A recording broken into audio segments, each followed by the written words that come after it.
The ADHD iceberg concept is an analogy that helps educators, parents, and others in the community understand the complexities of ADHD. Chris A. Ziegler, or Chris Dendy, was an educator, author, and mental health professional who first coined the term ADHD Iceberg. She was also a contributor to one of the largest ADHD magazines, Attitude Magazine. Her research, advocacy, and support for ADHD was so influential to the field. Unfortunately, she passed away in July of 2023.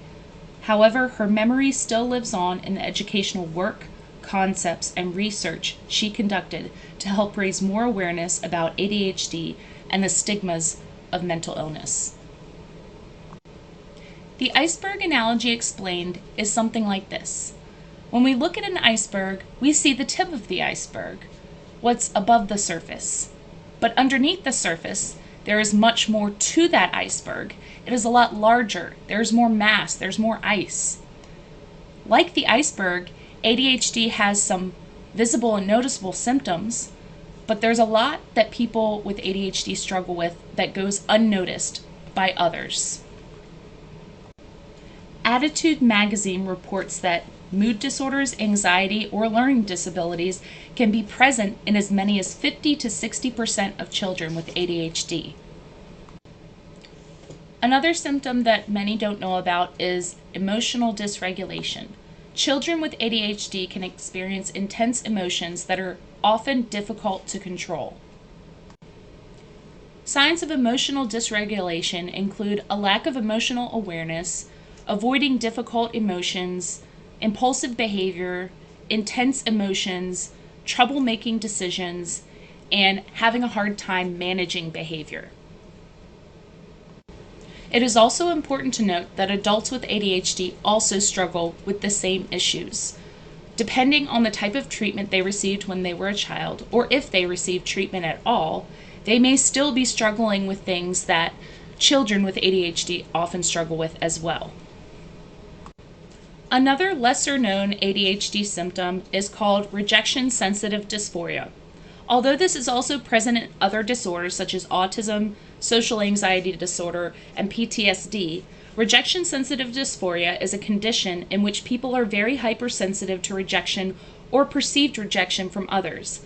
They have a mindset that they will be rejected even before something happens, and it takes a large emotional toll on the individuals that suffer from it. Signs of rejection-sensitive dysphoria include emotional sensitivity to perceived criticism or rejection, seeing neutral or vague reactions as rejection or silent criticism, rejection triggering huge feelings of depression, rage, anger, or severe anxiety, and difficulty starting tasks, projects, or goals when there's a chance of failure. Underneath the surface of the ADHD iceberg, persons with ADHD also struggle with many skill deficits, including time management, organization, planning, and problem solving. One of these skill deficits, called time blindness, explains how people with ADHD often lose track of time, have difficulty managing time well, trouble remembering things, maybe turning in things late or getting late, and missing deadlines because of inability to estimate the amount of time that it might take for a particular task.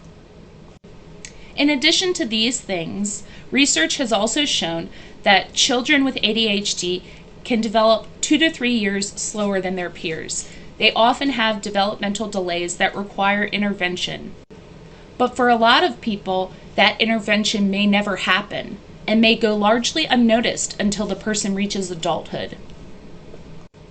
Taking all of these things into account, it's no surprise that children with ADHD struggle in school and have difficulty with traditional classroom management strategies, and adults with ADHD struggle with traditional workplaces. In order for educators, parents, employers, and others in the community to understand the complexities of ADHD, we must understand and help raise awareness about the ADHD iceberg. This concept can help others understand just exactly what the struggles are and how they can be helpful to those that struggle. It is important to remember that ADHD is absolutely not laziness. It's not an excuse. Persons with ADHD have real problems that cause real struggles and stress in their lives. It's important for people to know this and understand this in the future so that we can build a better society and a stronger advocacy for mental illness, mental disorder awareness, and ADHD awareness.